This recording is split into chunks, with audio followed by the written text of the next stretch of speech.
guys. They don't have a huge rib cage. You know, they don't have a lot of head weight. It's a lot of yield for this fish. I feel like you guys haven't seen catfish in a while. Come over here and look. Oh, there's 2 jacks right there too. There's actually a couple jacks, a bunch of catfish, jacks. They can be something. That carcass will be gone in 3 minutes. Those catfish are going to make quick work of it. Do you ever have blood on your fillet? Like I always say, never let your freshwater or saltwater fish hit the freshwater. You just take your knife and you kind of rub it along that blood. It'll accumulate on your knife. And then you can just rub it off on the fillet table. And you can just repeat this. Or if you ever get guts or anything on your fish that you don't want on there, it's a lot better to just use your knife than to just get that off of there.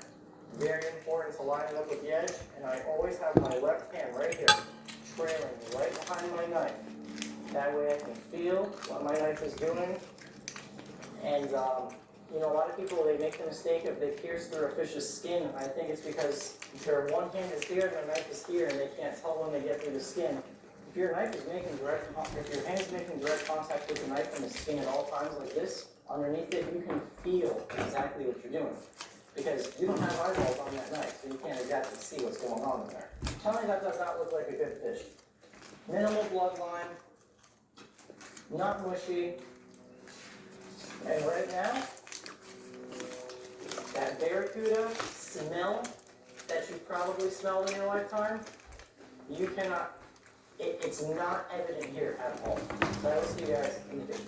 When I first met Brooke's family, they had this recipe where they took cast iron pans. They took smaller cast iron pans and they made basically like individual servings, but I'm going to do it in a big one because it's just me, Dennis, and Brooke tonight. And they would lay oil out, olive oil, just like I did, at the bottom of the pan. We got some branch and vine Meyer lemon olive oil.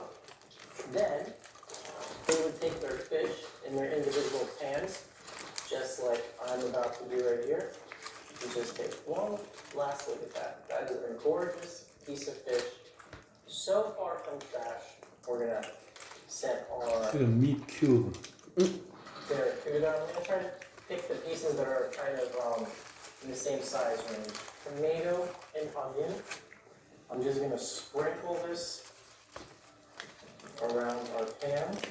And this is just a really easy one-pan dinner, and behind me I got some nice peel-off going. Now we take some tomatoes. Tomatoes are gonna 我建议你找一个碗，然后把这个全倒碗里。 and they release a lot of moisture, so it keeps our fish nice and moist, and it keeps our dish from drying out. Just adds a lot of flavor too. Now when you season, very important that I make sure that everything is in the pan because I want to season everything together. So I'm going in with some freshly cracked pepper right now, some paprika, or if you're European like I am, paprika, because we don't say paprika, we say paprika, some onion powder, garlic powder of course. And now you can see why I put all of our ingredients in the pan before I started seasoning the fish. So I'm not going to do salt, since I'm a garlic fiend, I'm going to do garlic salt because you can't get enough garlic. So some Lawry's garlic salt. People who don't say cheese belongs on fish will look away because I'm about to piss you off real quick. It's not even Kraft farm cheese, it's French cheddar. It's a step above Kraft. It's not a lot, it's just a little bit. It's going to add a little bit more flavor. Italian breadcrumbs. This is just really a hodgepodge of ingredients. I'm going to add a little bit of beer now because that beer is going to cook and reduce with the fish and it's going to provide a nice sweet flavor. And then halfway through cooking, I'm going to add a little bit more of the beer so that way it reduces a little bit more. And I don't want to pour any of our seasoning out, so I'm putting it on the edges. We're going to go in with a little bit of lemon zest. Just sprinkle it right on top of our fish here. And that's what it is. Alright, so we're out here on the Camp Chef. You guys normally see me cook.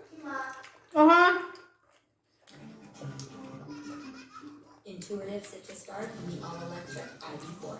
It's the little things. It's a VW. Visit your Volkswagen dealer today and get a $7,500 lease bonus on a new 2023 all-electric ID4.